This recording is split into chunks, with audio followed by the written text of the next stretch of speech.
तो अभी की एक और बड़ी खबर आ रही है हेमंत सोरेन की गिरफ्तारी से जुड़ी हुई। ईडी दफ्तर में हेमंत सोरेन का मेडिकल चेकअप चल रहा है। ये बड़ी जानकारी, हेमंत सोरेन की थोड़ी देर पहले गिरफ्तारी हुई है और अब खबर ये कि उनका मेडिकल चेकअप किया जा रहा है और मेडिकल चेकअप के बाद आगे की कानूनी प्रक्रिया पूरी की जाएगी। हेमंत सोरेन की गिरफ्तारी हो गई है। लगातार जो बदलते घटनाक्रम है उसमें खबर ये भी आ रही है हेमंत सोरेन से संबंधित एक और बड़ी खबर ये कि हाईकोर्ट में याचिका उन्होंने दे दिया। हेमंत सोरेन ने जानकारी ये कि ईडी की कार्रवाई के खिलाफ वो हाईकोर्ट पहुंच गए हैं। कल सुबह 10:30 बजे हेमंत सोरेन की याचिका पर सुनवाई होनी है। हेमंत सोरेन की याचिका पर कल सुबह 10:30 बजे, कल जब अंतरिम बजट पेश होना है उस दरमियान देखिए खबर ये आ रही है कि 10:30 बजे याचिका पर सुनवाई होनी है। रुपेश रांची से लाइव इस वक्त हमारे साथ जुड़ रहे हैं। रुपेश, तमाम बदलते घटनाक्रम में कई अपडेट्स आ रहे हैं। अभी हमारे व्यूअर्स को हेमंत सोरेन मामले में लेटेस्ट खबर बताइए, क्या मिल रही है? देखिए, हेमंत सोरेन को मेरे पीछे जो ईडी का कार्यालय है वहीं पर उनको रखा गया है। उनसे मिलने उनकी पत्नी आई हैं, उनका बड़ा बेटा भी आया है और वहां पर उनका मेडिकल चेकअप कराया जा रहा है। एक सामान्य प्रक्रिया है कि स्टैंडर्ड ऑपरेटिंग प्रोसीजर है कि किसी की गिरफ्तारी होती है उसके बाद से उसका मेडिकल चेकअप कराया जाता है। लेकिन गिरफ्तारी के बाद से ही हेमंत सोरेन की तबीयत जरा नासाज थी। उन्होंने सीने में दर्द की शिकायत की थी और उसके बाद से उनको एम्बुलेंस बुलाया गया जिसमें डॉक्टर्स की टीम थी, नर्सेज थी और वो एम्बुलेंस अंदर गई और उनका इस वक्त मेडिकल चेकअप कराया जा रहा है। लेकिन कल का दिन भी बहुत अहम है। क्या राज्यपाल चंपई सोरेन को बुलाते हैं सरकार बनाने के लिए तो नई सरकार का भी गठन होना है। लेकिन इस बीच हेमंत सोरेन ने गिरफ्तारी के पहले तमाम जो कानूनी दाव पेच हो सकते हैं, ईडी अधिकारी जो पूछताछ कर रहे थे, ईडी अधिकारियों के खिलाफ ही रांची में SC/ST थाने में एक मामला दर्ज करा देते हैं। उसके बाद से PIL दायर होता है, हाई कोर्ट में वो मामला पहुंच जाता है कल जिस पर सुनवाई होनी है। लेकिन सब के बावजूद ईडी के पास जो सवाल थे उसका कोई जवाब नहीं सूझ रहा है हेमंत सोरेन को।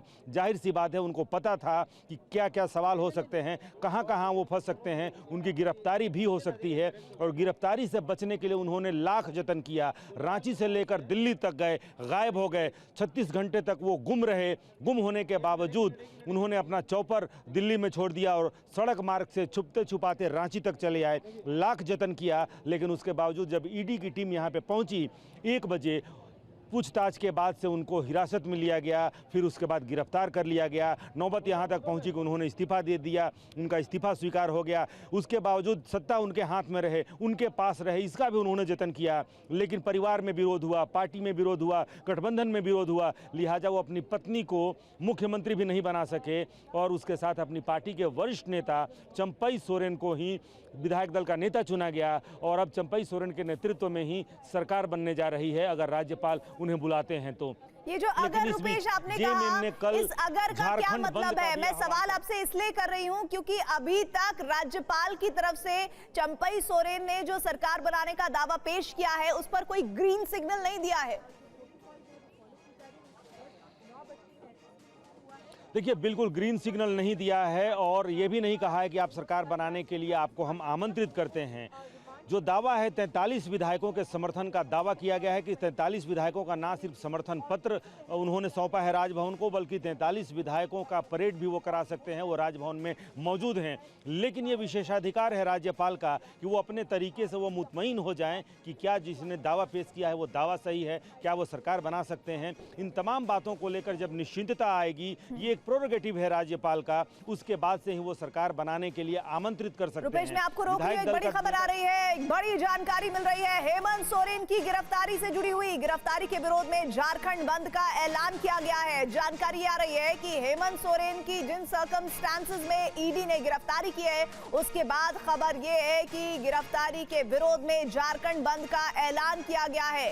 हेमंत सोरेन की गिरफ्तारी के विरोध में कल झारखंड बंद 1 फरवरी 2024 ये पोस्टर लग गए हैं और इस पोस्टर के जरिए एक बड़ा मैसेज देने की कोशिश की जा रही है कि किसी भी कीमत पर हेमंत सोरेन की गिरफ्तारी को जायज नहीं ठहराया जा सकता है। ये जो इस वक्त पोस्टर रुपेश हम देख रहे हैं, क्या ये सोशल नेटवर्क साइट्स पर ही है या फिर ये झारखंड के अलग अलग हिस्सों में और खास तौर पर JMM के मुख्यालय के आसपास लग भी गए हैं?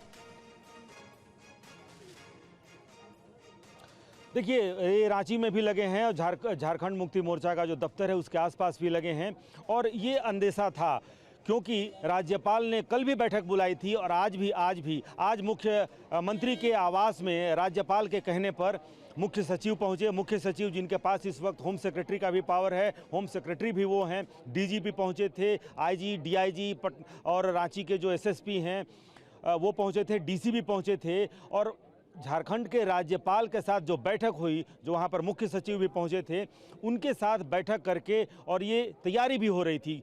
जो अंदेशा झारखंड के मुख्यमंत्री को था वो अंदेशा झारखंड के राज्यपाल को भी था कि ईडी उनको गिरफ्तार कर सकती है और गिरफ्तारी के बाद क्या क्या हालात पैदा हो सकते हैं राज्य में। क्योंकि इसके पहले भी जब गिरफ्तारी की तलवार लटकी थी कुछ महीने पहले, तो हजारों नहीं बल्कि अगर झारखंड के अलग अलग हिस्सों में कहें तो झारखंड मुक्ति मोर्चा के लाखों समर्थक सड़कों पर और कुछ आदिवासी। बाबूलाल मरांडी का स्टेटमेंट आ रहा है, सुन लेते हैं।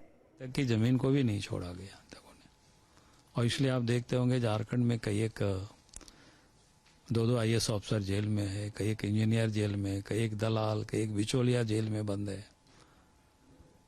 कई एक अफसरों के ऊपर ईडी वालों ने लीक करके दिया है सरकार को, इनके ऊपर FIR करिए, लेकिन हेमंत सोरेन ने वो भी नहीं किया था।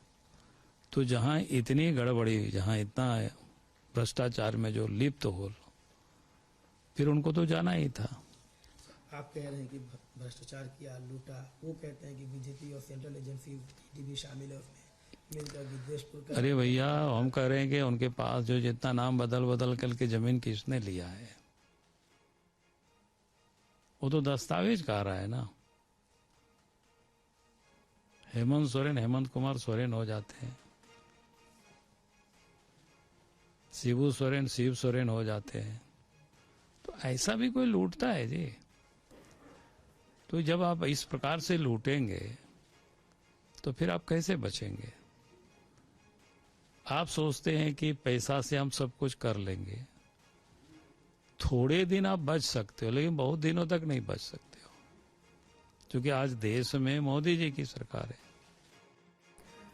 तो झारखंड अध्यक्ष बाबूलाल मरांडी बीजेपी की तरफ से बता रहे थे कि गुनाह किया है तो फिर सजा होगी, तफ्तीश आगे बढ़ेगी तो उसके हिसाब से कानून अपना काम करेगा। इधर बड़ी खबर, चंपई सोरेन झारखंड के नए सीएम होंगे।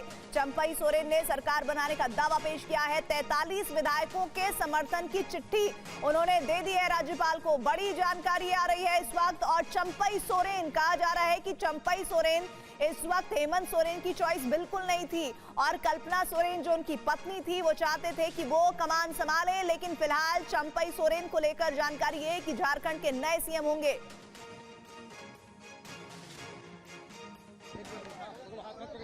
बाहर में है, हॉस्पिटल में वो लोग आ रहा है, इसलिए हम गठबंधन की ओर से सरकार बनाने का दावा पेश किया गया।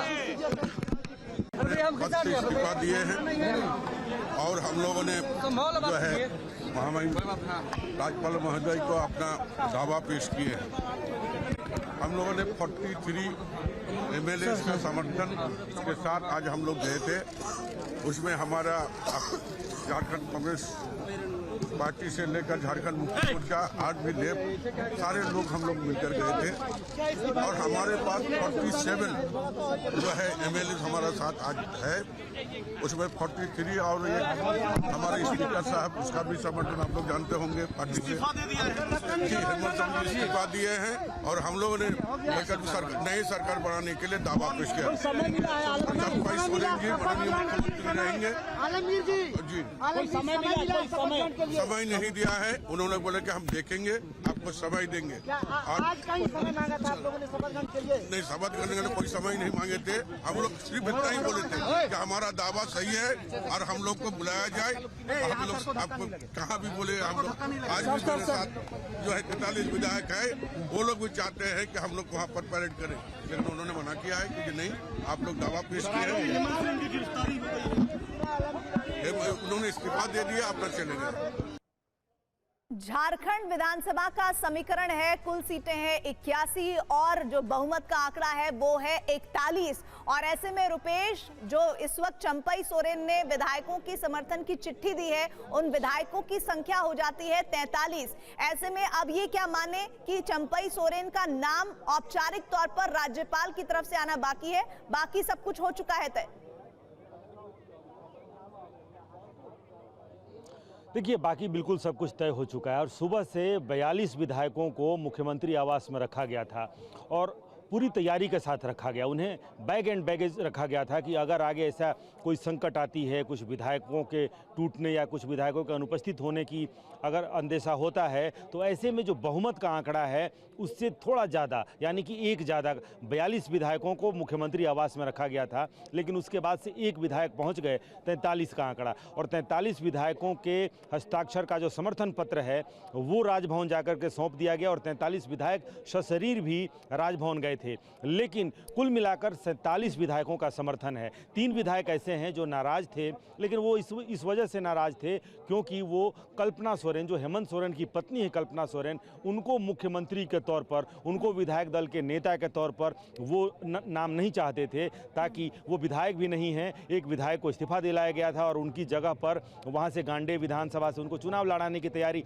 हेमंत सोरेन ने ये पूरी स्क्रिप्ट रची थी। लेकिन विधायकों को, कुछ विधायकों को, कांग्रेस के भी कुछ विधायकों को इस पर असहमति थी, लिहाजा 4 विधायक नहीं आए थे। जो सीता सोरेन, जो हेमंत सोरेन की भाभी हैं, वो नहीं आई थी, चमरा लिंडा नहीं आए थे, लोबिन हेम्ब्रम नहीं आए थे और इसके अलावा रामदास सोरेन नहीं आए थे। ये 4 विधायक ऐसे हैं जो नहीं आए थे। अगर लेते हैं, क्योंकि कल्पना सोरेन अब मुख्यमंत्री नहीं बन रही हैं, अब चंपई सोरेन का नाम, चंपई सोरेन विधायक दल के नेता हैं और उनके नेतृत्व में सरकार बनाने का दावा पेश हुआ है। ऐसे में उन 3 विधायकों के समर्थन का भी मिलना बहुत मुश्किल नहीं होगा। लिहाजा 47 जो आंकड़ा है, 47 विधायकों का समर्थन चंपई सोरेन को हासिल है, जो कि बहुमत से आंकड़ा आगे है। इसलिए सरकार को बनाने में कोई बहुत बड़ी संकट बहुमत को लेकर ऐसा नहीं है कि इस सरकार को संकट है। लेकिन सबसे बड़ी बात है वो चॉइसेस को लेकर हो सकता है, वो कल्पना सोरेन के नाम पर असहमति के तौर पर हो सकता है, लेकिन सरकार बनाने को लेकर जेएमएम की तरफ से ये कहा जा रहा है कि सरकार को कोई खतरा नहीं है। रुपेश भी इस बात पर सहमति लगातार अपने तमाम तथ्यों के आधार पर जता रहे हैं। शुक्रिया रुपेश जानकारी के लिए। इस बीच एक और बड़ी खबर, हेमंत सोरेन की गिरफ्तारी पर राहुल गांधी का बीजेपी पर हमला। ईडी, सीबीआई, आईटी अब सरकारी एजेंसियां नहीं रही।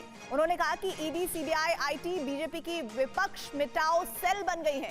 खुद भ्रष्टाचार में डूबी बीजेपी को सत्ता की सनक है, लोकतंत्र को तबाह करने का अभियान चला रही है बीजेपी, राहुल गांधी ने ये कहा है। और इस खबर पर तमाम डेवलपमेंट सबसे पहले आप देखिएगा टीवी 9 भारतवर्ष पर। अभी देखिए सुपर प्राइम टाइम।